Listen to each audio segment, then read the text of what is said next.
Everyone told him his dream was obsolete, a relic, that in a world of sleek, fast, cutting-edge competition, his humble, painstaking work would be laughed right out of the sky. They mocked him until the day the storm hit and his creation was the only thing left standing. The relic. The sound was a low, mournful creak, a protest of aged wood and tired joints. It was a familiar song in the quiet sanctuary of Leo's workshop, a sound he found more comforting than any symphony. Sunlight, thick and heavy with the dust of countless sanded projects, streamed through the single-pane window, illuminating a universe of floating particles. This was his world.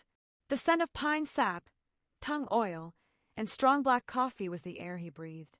His hands, a roadmap of nicks, calluses, and faded stains, moved with a methodical grace over the curved arm of an Adirondack chair.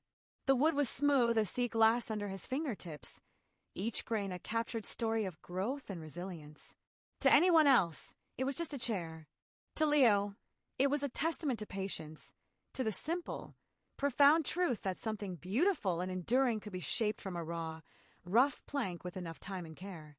He was a man built like his own furniture, solid, sturdy, and designed for purpose over pretense. At 42, Leo's face was kind, etched with the gentle lines of concentration and the quiet sadness of dreams deferred.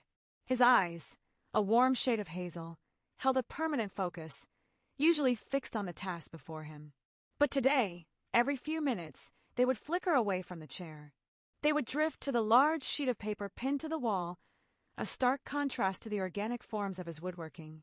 It was a technical blueprint, dense with precise lines, complex geometries, and notations in his own tight, neat script. It detailed a water filtration system, but not like any on the market. This was his magnum opus, a project born from 5 years of obsessive nights and stolen weekends. It was engineered for simplicity and durability, designed for off-grid communities, for disaster zones, for places where clean water was a currency more valuable than gold. Scribbled in the margins were his personal mantras: efficiency over elegance, redundancy is reliability, the function is the form. The soft click of the door latch broke his rhythm. His wife, Chloe, stood in the doorway, a silhouette against the bright light of the hallway. She was holding her tablet, its sleek, modern form looking alien amongst the vintage hand planes and wooden mallets. At 40, she possessed a pragmatic beauty, her observant eyes missing little. "Another masterpiece," she said, her voice warm but carrying a subtle, underlying tension. She stepped into the workshop, her fingers lightly brushing the back of the finished chair. "The photo is already uploaded. This one will sell before the weekend. Mrs. Gable from Oregon says the set she bought last year has held up through snow, rain, and her grandson's birthday parties. She says they're indestructible." Leo offered a small, distracted smile, his gaze returning to the blueprint. "It's just wood and joinery, Chloe. It does what it's supposed to do. That's all." "It's more than that," she insisted, moving closer to him. She leaned against the workbench, studying his profile. "It's security. It's our mortgage payment. It's proven." She let the last word hang in the sawdust-filled air between them. He knew what she meant. The chair was safe. The blueprint was a gamble of monumental proportions. "And this isn't," he replied, finally turning to face her, a faint defensive edge in his tone. He gestured toward the intricate drawing. "This could actually change lives, Chloe. Real, tangible change. It's efficient. It's made from reparable, off-the-shelf components. It's honest. It's good. I know it is, Leo.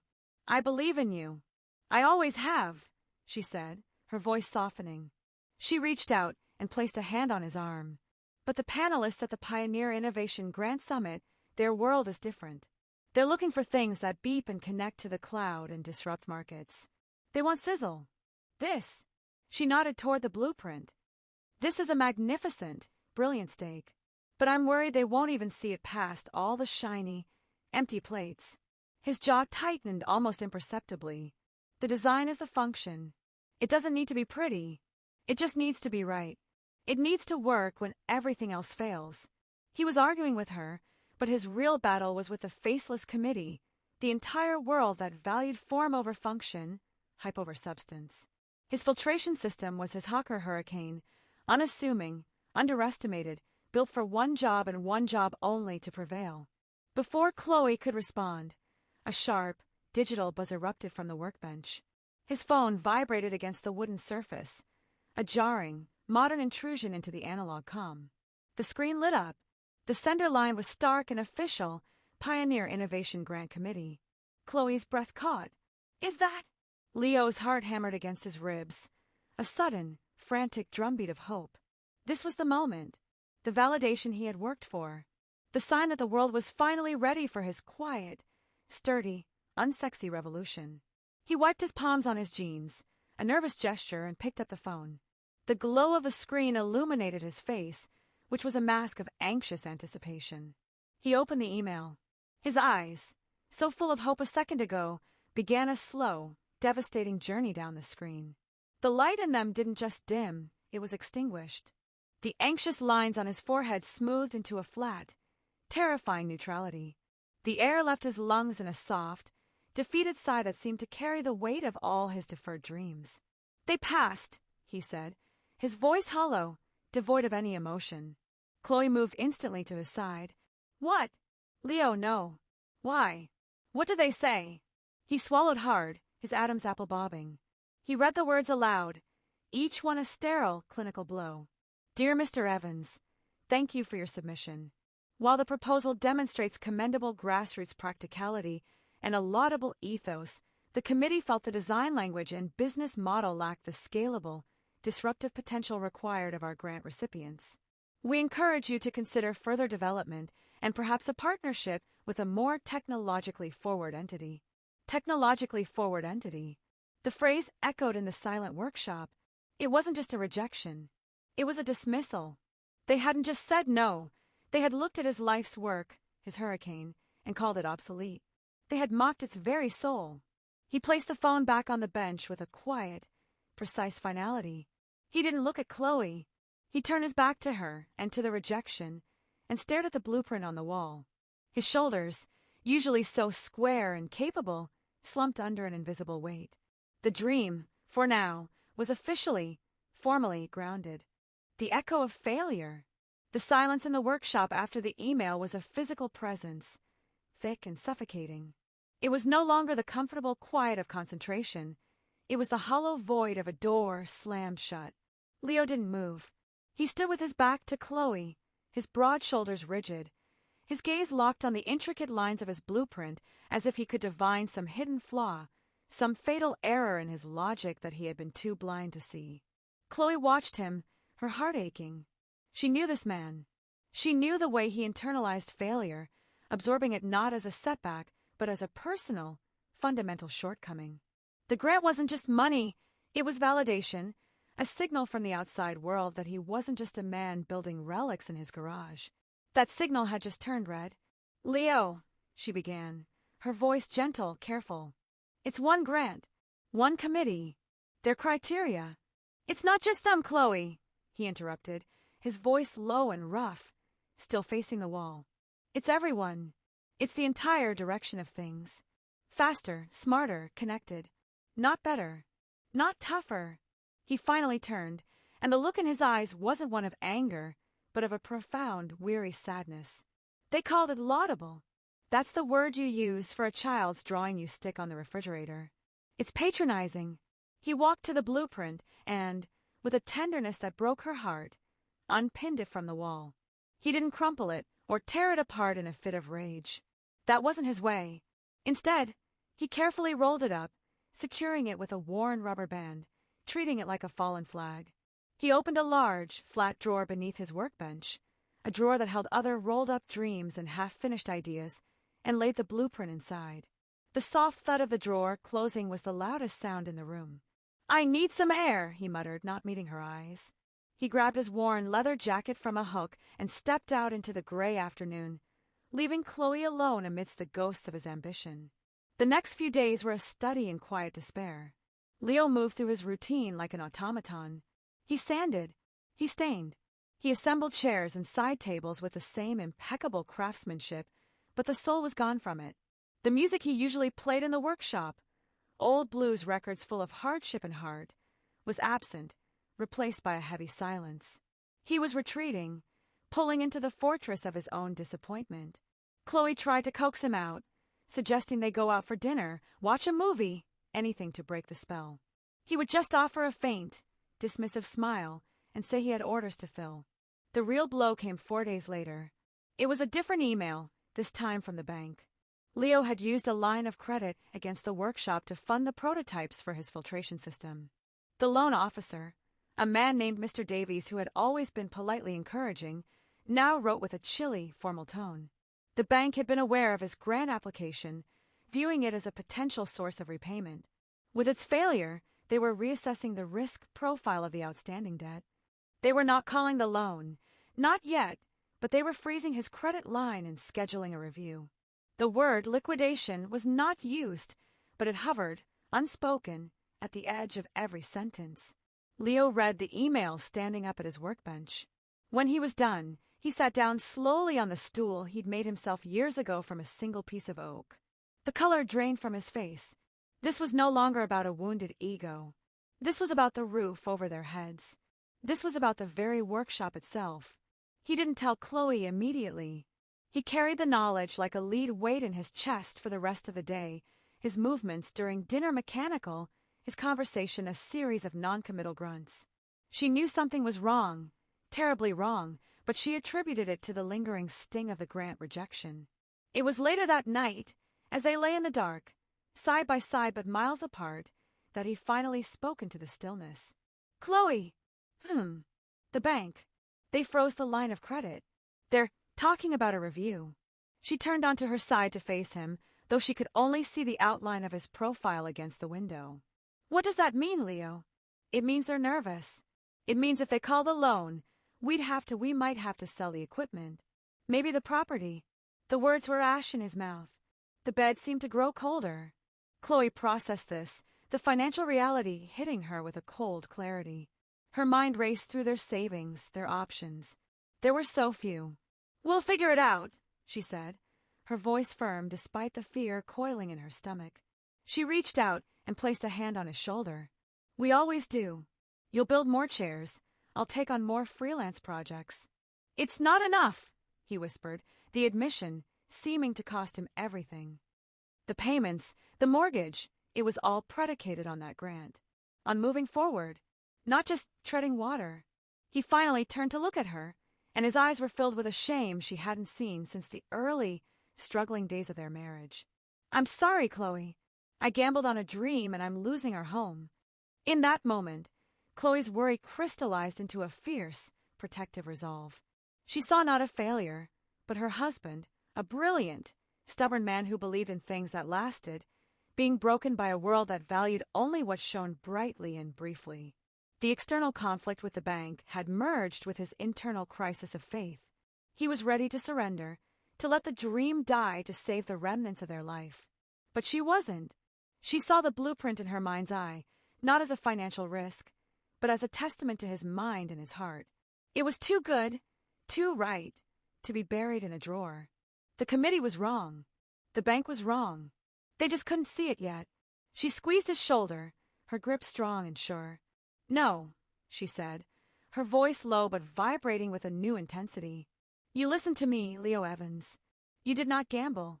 You built something real. And we are not losing anything. We are going to fight for it."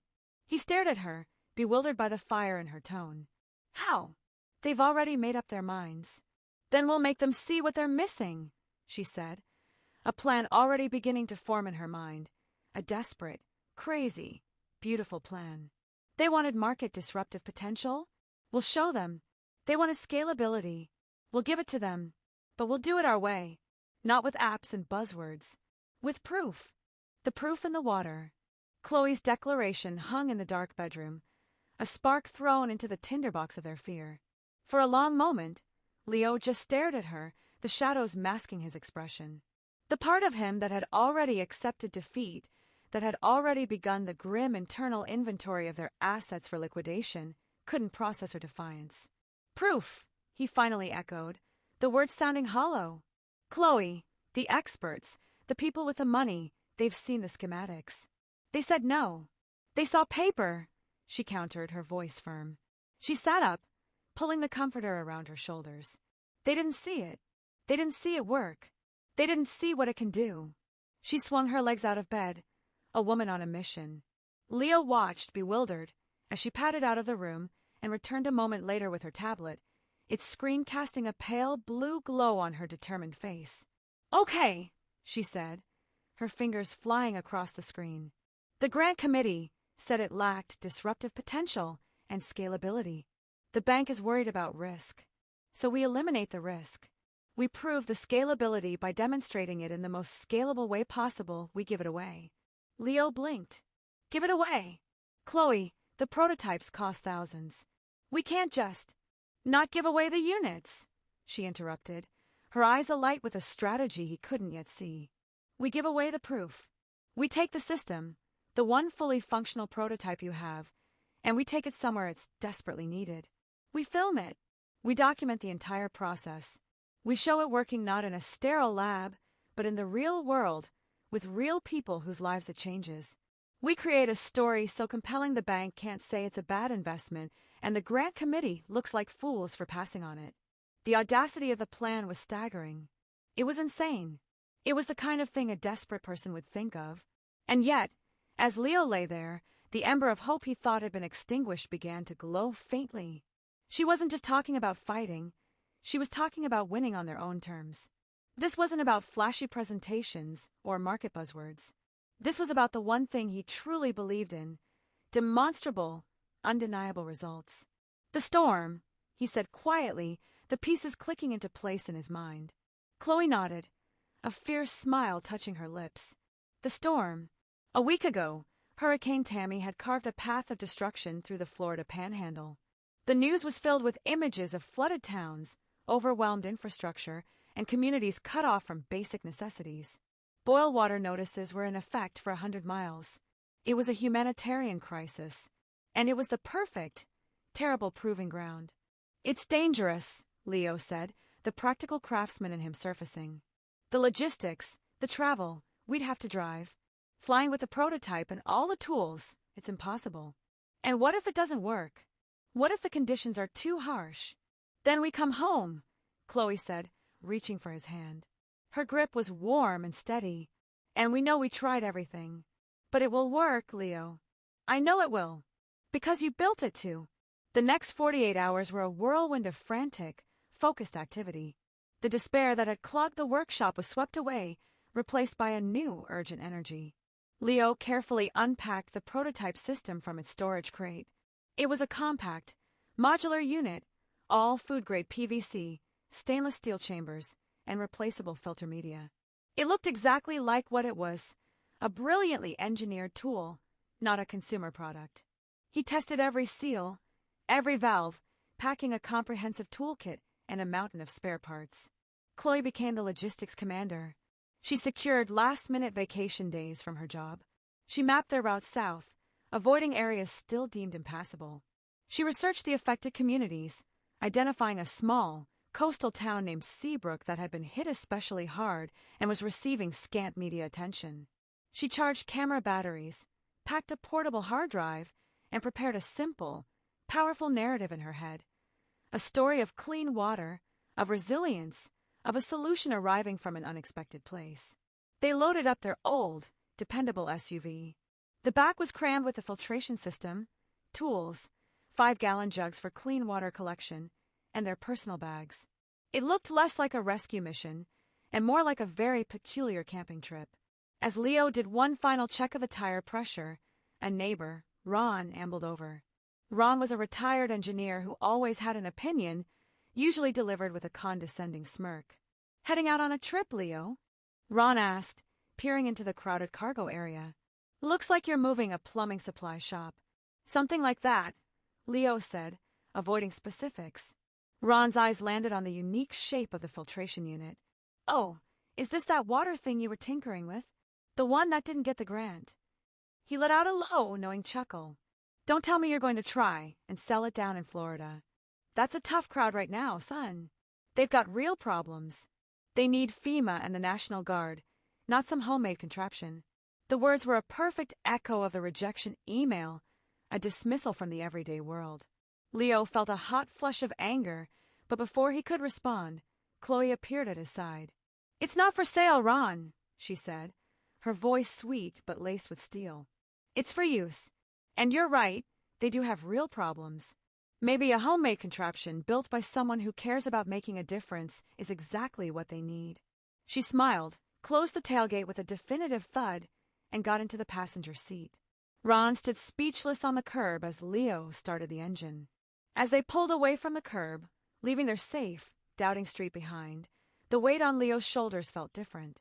It was no longer the weight of failure, but the weight of purpose. They were driving into the heart of a disaster, their financial future hinging on a piece of unproven equipment and a desperate hope. The external conflict with the storm-ravaged world was about to collide with their internal struggle for validation. The hurricane was heading south, not for a dogfight, but for its first, true mission. The calm before. The drive south was a silent, gradual peeling away of the world they knew. The familiar suburban sprawl of their home state gave way to long stretches of pine barrens, which then flattened into the vast, agricultural expanses of the coastal south. The further they went, the more the radio stations crackled with urgent updates and emergency broadcasts, the cheerful pop music replaced by the grave, measured tones of meteorologists and disaster relief coordinators. Leo drove with a focused intensity, his hands tight on the wheel. The SUV felt like a tiny, vulnerable shell hurtling toward the edge of a broken world. Chloe navigated, her tablet glowing with offline maps and notes she compiled on Seabrook. The cheerful determination she displayed for Ron had settled into a quiet, simmering anxiety. The reality of their mission was setting in, and it was vast and frightening. They hit the first signs of the storm, aftermath 100 miles north of their target. It was subtle at first, a few downed branches, standing water in the fields. Then, the scars deepened. Trees snapped like matchsticks. Billboards stripped of their advertising, leaving skeletal frames. Roofs covered in blue tarps that flapped like desperate flags in the breeze. The air changed, too. The clean scent of rain and pine was gone, replaced by a damp, foul odor of decay, spilled fuel, and stagnant mud. It was the smell of nature violated. They were stopped at a National Guard checkpoint, just outside what used to be the town limits of Seabrook. A young soldier, his face smudged with dirt and exhaustion, approached the window. "Sorry, folks. Area's closed to non-essential personnel." "Are you with a relief organization?" he asked, his voice raspy. Leo's heart sank. This was it. They'd come all this way, only to be turned back. He opened his mouth, unsure what to say, but Chloe leaned over. "We have a water filtration system," she said, her voice calm and direct. She pointed to the back. "A high-capacity, independent unit. We're here to provide clean drinking water." The soldier's weary eyes flickered with a moment of interest. He peered into the back of the SUV, looking at the strange assembly of pipes and chambers. It didn't look like the polished equipment from a major NGO. It looked handmade. "Who are you with again?" he asked, skepticism creeping in. "We're on our own," Leo said, finding his voice. "I designed and built it. It's not certified or anything, but it works. We just want to help." There was a long pause. The soldier looked at their tired, earnest faces, at the unusual machine in their car, and then back at the devastated landscape behind him. Official protocol warred with desperate need. He finally let out a sigh. "Look, the main distribution center is overwhelmed. There's a community center about 3 miles east that's taking in displaced folks. They've got a well, but the pump's shot and the water table's contaminated. They're boiling everything over open fires. It's a mess. If you think you can do something..." He shrugged, stepping aside. "Can't guarantee you'll be able to, but you can try. Proceed with caution. Roads are a nightmare." They drove through what was left of Seabrook. The devastation was absolute. Houses were reduced to piles of splintered lumber. Cars were tossed on their sides, coated in a thick, gray film of dried sludge. People moved slowly, like ghosts, sifting through the ruins of their lives. The silence was deafening, broken only by the distant hum of generators and the occasional shout. The community center was a single-story cinder block building that had somehow withstood the onslaught.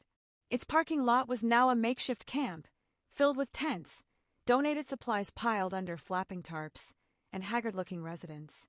The air was thick with smoke from cooking fires and the pervasive, sickly sweet smell of spoilage. Leo parked the SUV, and for a moment, they just sat there, overwhelmed. The scale of the need was crushing. Their single unit, their one hurricane, felt absurdly small, a pebble tossed into an ocean of despair. An older woman with a bandana tied around her hair and a look of grim purpose noticed them. She walked over, her boots crunching on the debris-strewn asphalt. "You folks lost?" she asked, her voice tired but not unkind. Chloe got out first. "We heard you might need help with water. We have a filtration system." The woman, who introduced herself as Martha and was the de facto organizer of the center, led them to the back of the building. The wellhead was there, but the electric pump was a mangled ruin.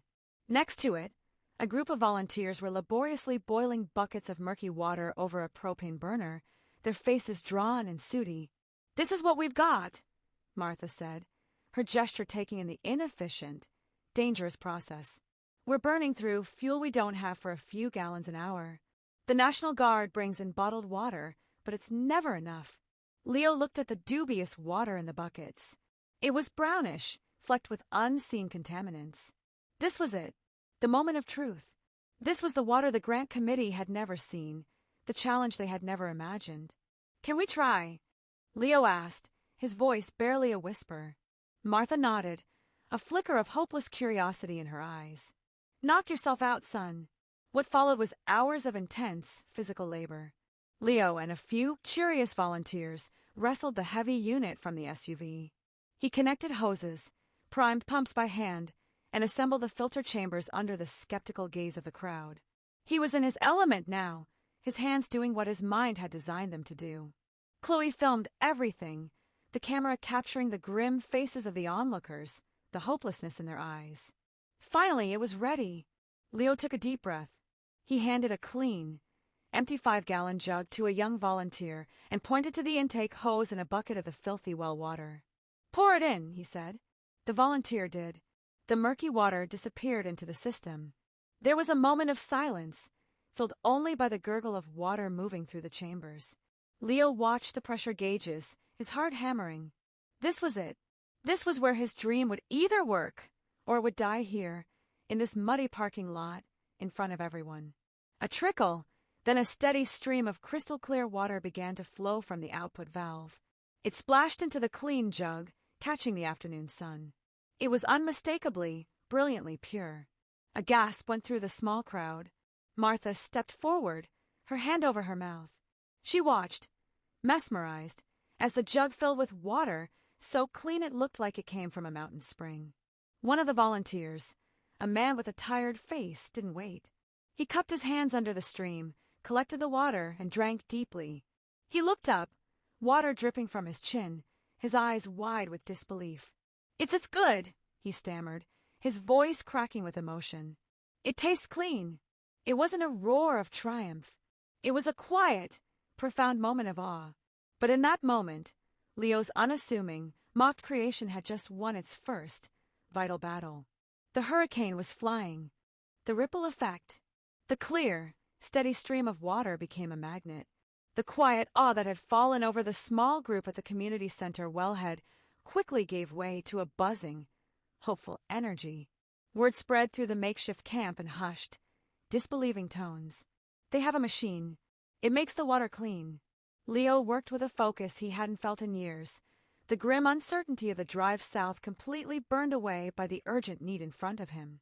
He directed a team of volunteers, showing them how to feed the murky well water into the system, how to monitor the pressure gauges, how to collect the purified output in the growing line of clean jugs and containers people had scavenged from the ruins. He was no longer a man defending a rejected idea. He was an expert solving a critical problem. Chloe moved through the crowd, her camera capturing the transformation. She filmed the wide-eyed wonder of a young mother as she was handed a bottle of clean water for her baby.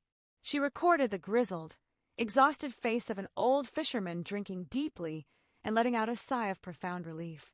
She focused on Leo's hands, competent, sure and calm, as he made adjustments to the system. This was the proof, not on paper, but in the relieved sighs of thirsty people, in the laughter of children who could drink their fill without fear. Martha, the community organizer, watched it all with tears welling in her eyes. She walked over to Chloe, her voice thick with emotion. "I don't know who you people are or where you came from, but this—" She gestured to the unit, now churning out gallons per hour. "This is a miracle. You have no idea what this means for us." Later that evening, as the Florida sun set in a spectacular blaze of oranges and purples that felt almost disrespectful to the devastation below, Chloe found a spot with a weak Wi-Fi signal from a relief worker's satellite phone. She hunched over her tablet, compiling the footage.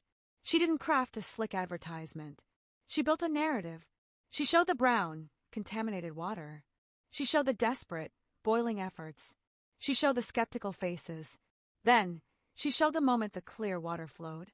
She showed the shock, the joy, the profound gratitude. She ended with a slow pan over the line of now full water jugs, a gleaming row of hope in the twilight, and a final shot of Leo, utterly exhausted, leaning against the SUV with a quiet, satisfied look on his face that spoke louder than any victory shout. She uploaded the video, first to the Pioneer Grant Committee's application portal as a supplemental document. Her message was simple. You asked for disruptive potential and scalability. Here it is in practice. Then, she sent it to their local bank manager, Mr. Davies, with an equally simple note. This is the investment you questioned. This is its return. The next morning, they were minor celebrities in the camp. People brought them coffee they couldn't spare, offered them food, shook their hands. Leo spent the day teaching a small group how to maintain the system, how to change the filter media, empowering them to keep it running long after he was gone. He wasn't just providing water, he was providing independence. His phone, which had been a source of such bad news, buzzed in his pocket. It was an unknown number with a DC area code. He answered warily. "Mr. Evans? This is Dr. Alicia Vance, chair of the Pioneer Innovation Grant Committee." The woman's voice was crisp, professional, but underpinned with a new, unmistakable energy. "We've seen the video you submitted. I don't quite know what to say. What you've accomplished, there is nothing short of remarkable." Leo's heart leapt into his throat. He put the phone on speaker, so Chloe could hear. The design's performance in field conditions it's exactly the kind of practical, resilient innovation we aim to support, even if we initially failed to see its potential, Dr. Vance continued, her tone now carrying a note of humility. "The committee would like to officially reconsider your application. Furthermore, we have partners in disaster relief who are very, very interested in speaking with you immediately about rapid production." Before he could even respond, another call beeped through. It was Mr. Davies from the bank. "Leo! Leo, is that you?" Mr. Davies's voice was uncharacteristically eager, almost flustered. "I just saw the footage. My God, man. That's your system? The one in the drawings?" "Yes, it is," Leo said, his voice steady, a confident smile spreading across his face for the first time in months. "The board saw it. We all saw it," Davies stammered. "That changes everything. Absolutely everything. The credit line is reinstated, effective immediately. In fact, we'd like to discuss a more substantial investment package. This is precisely the kind of community-positive, impactful business we want to be associated with." Leo looked at Chloe. Her eyes were shining with tears of triumph.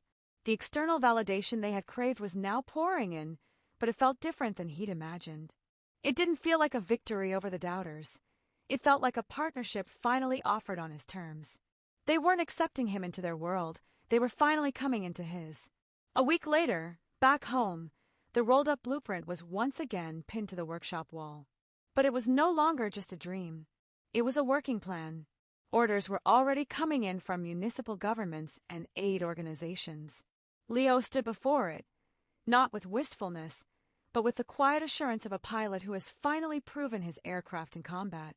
Chloe came in, handing him a fresh mug of coffee. "The folks from Seabrook called," she said. "The system's still running perfectly. They've named it the Hurricane." Leo smiled, a deep, genuine peace settling over him. The German pilots had mocked the Hurricane until they saw its cannons destroy their bombers. The world had mocked his design until they saw its purpose destroy their doubts. The victory wasn't in the noise of the acclaim that followed. It was in the quiet, life-giving stream of water that had started it all. He had built something good, something strong, and the world, after looking down its nose, had finally been forced to look up and see it soar. Leo's story reminds us that the most profound innovations aren't always the flashiest. Sometimes they're the sturdy, reliable ones we overlook. They are the quiet ideas, built with integrity, waiting for their moment to prove their worth in the real world. His resilience and his refusal to let doubters define his dream turned a personal struggle into a lifeline for countless others. If this story of quiet perseverance inspired you, then do something for yourself and for our channel. Subscribe to Everyday Resilience and hit that notification bell. You never know when the next story of unexpected triumph will lift you up. And let us know in the comments, what's the hurricane in your life that others are underestimating? Share your story. You might just inspire someone else to keep building.